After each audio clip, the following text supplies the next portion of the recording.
أصبحت هذا اليوم وأقول: في اللحظة التي أردت أن أكتشف فيها شعرية صديقي الشاعر سعد جاسم، وجدتني أعود لعقود من الزمن، وعلي أن أراجع تاريخا كاملا من الألم والحزن والرحيل والتغرب والجوع أمام شاشات العالم.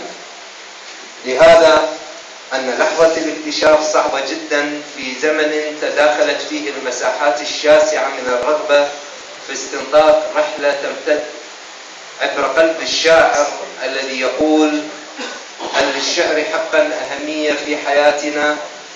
بهذا التساؤل التأويلي والشكوكي أبدأ، وبرؤية الشاعر العارف والموقن بجدوى الشعر وضرورته الأكيدة. هكذا يقول سعد جاسم.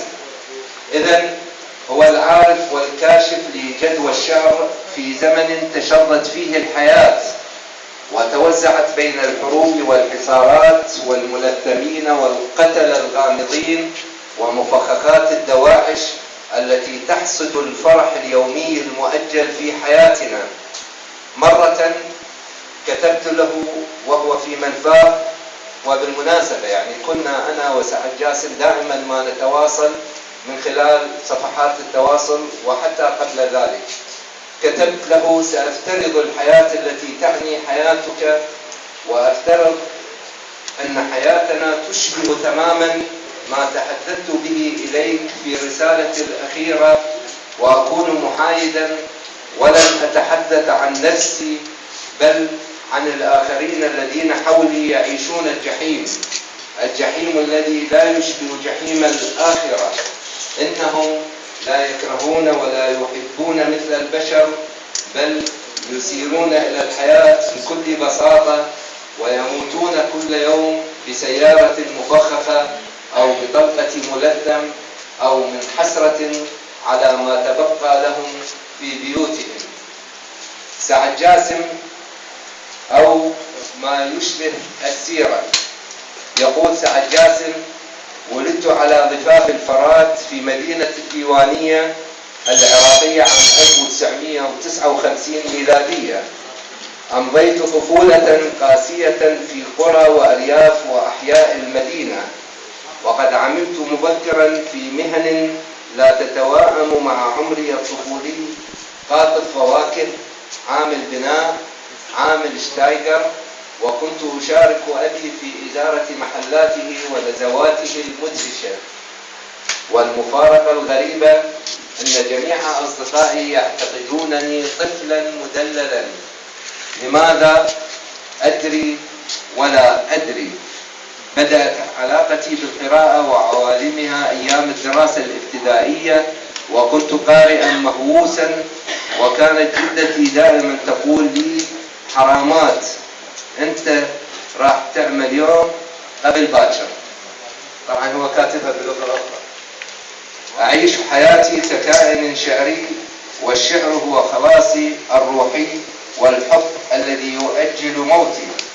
توزعت حياتي في مدن شتى: الديوانية، بابل، بغداد، عمان، دمشق، أتوا، القاهرة، وكذلك في بيوتات وأقسام داخلية وفنادق عجيبة غريبة.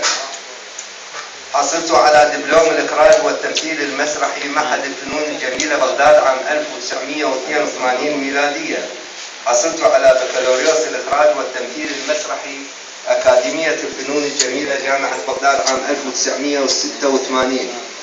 حصلت على بكالوريوس معادل في الإخراج والتمثيل من جامعة تورنتو الكندية عام 2004. بدأت النشر في فترة مبكرة من حياتي، وكان ذلك في منتصف السبعينات.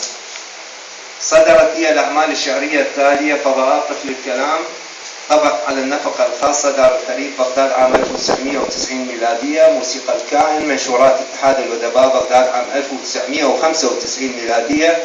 أجراس الصباح، شهر للأطفال، دار ثقافة الأطفال بغداد عام 1995 ميلادية. طواويس الخراب 2001 عمان.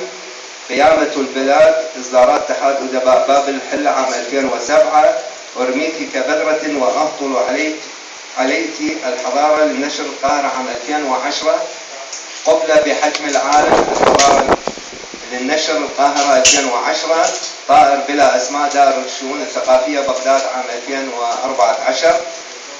عملت في المسرح ممثلا ومخرجا، كتبت في النقد المسرحي والتشكيلي، ساهمت بتأسيس التجربة الإبداعية الجمالية عربة الغجر، والتي قدمت تجارب حظيت باهتمام الأوساط الثقافية في داخل العراق وخارجه. قمت بتأسيس ملحق ثقافي للأطفال، هو ملحق قوس قزح، صدر عن جريدة الأسواق الأردنية. كتب عني حشد من النقاد والكتاب والشعراء، نشرت لي العديد من النصوص الشعرية في عدد من الأنطولوجيات والمختارات الشعرية في كتب، أذكر منها الموجة الجديدة في الشعر العراقي، إعداد زاهر الجيزاني، سلام كاظم. المشهد الجديد في الشعر العراقي، الورقة الأخيرة هاي طبعا سيرة طويلة ما شاء الله، أنا هم صوتي اليوم. المشهد الجديد في الشعر العراقي، كتاب الأمد الشعري، أنثولوجيا الأدب العربي المهجر المعاصر، إعداد لطفي حداد. ديوان الشعر العربي الجديد، إعداد محمد عريمة. لعنة قلقامش، إعداد عبد الهادي سعدون. أمراء الرؤى، إعداد منال الشيخ. أسار فلهيب، ترجمة وإعداد صادق محمد. حسين نجم، حيدر الكعبي، دان فيج. وملفات مجلات أسفار، ألواح، الشاهد، الرافد، الشعر. أفكار صوت الجيل الشعراء، وأتلانتا ريديو. ترجمت نصوصي إلى اللغات الإنجليزية، الفرنسية، الإسبانية، الألمانية والفارسية والكردية. أخيرا يقول: أعيش الحياة في وصفها مناسبة كبيرة وجميلة فيما وراء الأتلانتيك، وتحديدا في العاصمة الكندية أوتاوا. رحبوا معي بصديقي الشاعر الكندي المقيم في العراق، سعد جاسم.